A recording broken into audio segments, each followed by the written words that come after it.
बदलापूर नगर परिषदेवर भाजपानं आपला झेंडा फडकवला आहे। नगराध्यक्षपदाच्या निवडणुकीत भाजपच्या उमेदवार रुचिता घोरपडे यांनी मोठ्या मताधिक्याने विजय मिळवला आहे।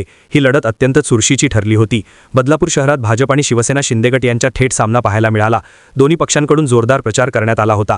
शिवसेना शिंदे गटाकडून उपमुख्यमंत्री एकनाथ शिंदे यांनी जाहीर सभा घेतली, तर भाजपाकडून मुख्यमंत्री देवेंद्र फडणवीस यांनी प्रचाराची धुरा सांभाळली होती। त्यामुळे ही निवडणूक प्रतिष्ठेची बनली होती। अखेर बदलापूरच्या मतदारांनी भाजपच्या उमेदवार रुचिता घोरपडे यांना कौल देत मोठ्या मताधिक्याने विजयी केले आहे। या विजयानंतर भाजप कार्यकर्त्यांमध्ये उत्साहाचं वातावरण असून शहरात जल्लोष साजरा केला जात आहे। लोकांनी विकासाला दिलेला साथीचा हा विजय आहे। कारण की लोकांना या बदलापूर शहरामध्ये विकास हवा आहे ना, तर इतर गोष्टींना ते जास्त महत्त्व देतात। त्यांना फक्त काय हवं असतं, 9 to 5 लोक कामावर जातात ऑफिसला, कारण की खूप सुशिक्षित वर्ग आपल्या बदलापूरमध्ये आहे आणि त्याच्यामुळे त्यांना हवा आहे की तो विकास।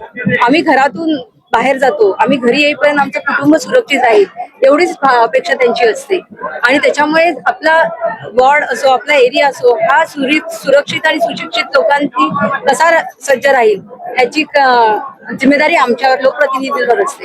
त्याच्यामध्ये आम्ही खरे उतरलोय असं आम्हाला वाटतं।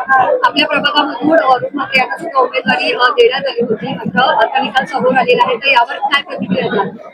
प्रतिक्रिया ही आहे की लोकांनी खरंच आज शरद तेली सर आहेत जे वरुण म्हात्रे त्यांच्या ऑपोजिट उभे होते, त्यांना असं वाटलं की नौका आहे की काही।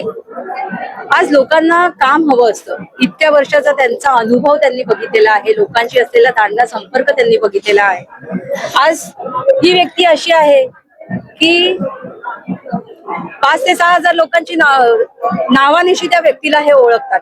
आपल्याला कठीण आहे ते तेवढं, पण ही व्यक्ती अशी आहे की नावानिशी प्रत्येक व्यक्तीला ओळखतात, हे खूप महत्वाचं आहे। आणि कुठेही गेले की या तेली काका या तेली साहेब या, असं करून त्यांचं स्वागत केलेलं आहे ना, तर दादागिरीला किंवा गुंडेगर्दीला थोडी महत्व दिलेलं आहे। कारण का लोकांना आपल्या बदलापूरची लोक खूप शांत आणि सुशिक्षित आहेत, त्यांना फक्त काय शांतताच हवी आहे आणि विकास हवा आहे, बस।